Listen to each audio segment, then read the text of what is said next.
ela move só o braço, ela tem uma alteração da consciência leve e elas às vezes são difíceis de diagnosticar, porque a família não percebe.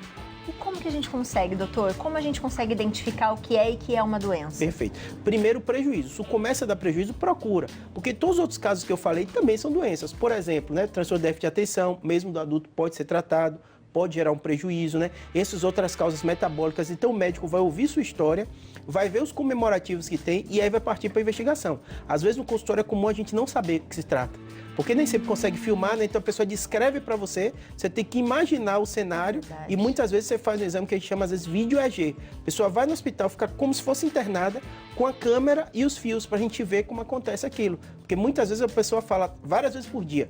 Quando a família identifica é porque acontece muitas vezes. O caso, como você citou, situações muito drásticas, né? Dirigindo, pessoas podem se afogar, né? Quantos afogamentos podem não ter sido por isso também, né? Numa crise parcial e a família não notou. Acidente de carro também. Então tem que ficar muito atento. Notou, tem que procurar ajuda. E às vezes a gente tem que pedir o Holter, que é aquele eletro 24 horas para ver se tem alguma arritmia, né? E toda a avaliação cardíaca. Normalmente, quando o paciente diz assim, ó, estou tendo apagão, na cabeça da gente médico abre um leque de possibilidades. E normalmente a gente faz a investigação cardiológica, faz a investigação neurológica com eletro, vídeo EG, vê muitas vezes o exame de imagem também para ver se tem alguma coisa e muitas vezes esse exame metabólico, né? Porque às vezes a diabetes, né? A hipoglicemia pode ser um sintoma inicial, então a pessoa tem uma sensação que ela não sabe referir direito, que ela perde a consciência e daqui a pouco volta. E doutor, no cérebro, me desculpe a ignorância, existe alguma coisa, algum canal que desliga quando isso está acontecendo? Isso, perfeito. O que acontece? Aqui no nosso cérebro, é curioso isso, que motor a gente imagina, teve um AVC, parou de mexer,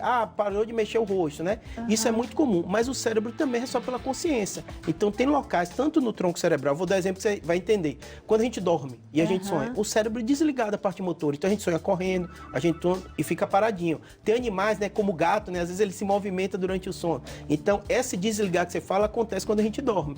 A parte, o comando do cérebro para a parte motora, ela é desligada. Então você sonha correndo, nadando, tudo e tá lá paradinho. Então, é como se eu estivesse sonhando acordado. Isso mesmo. Agora, na hora da crise, o que acontece? Dá um curto-circuito. E esse curto-circuito, a depender de onde seja, a característica é diferente. Então, na crise de ausência, a consciência. Então, às vezes, a criança ela fica parada, às vezes tem uma coisa que a gente chama de automatismo, fica como se estivesse mastigando, dá uma piscada de olho, fica uma coisa estranha.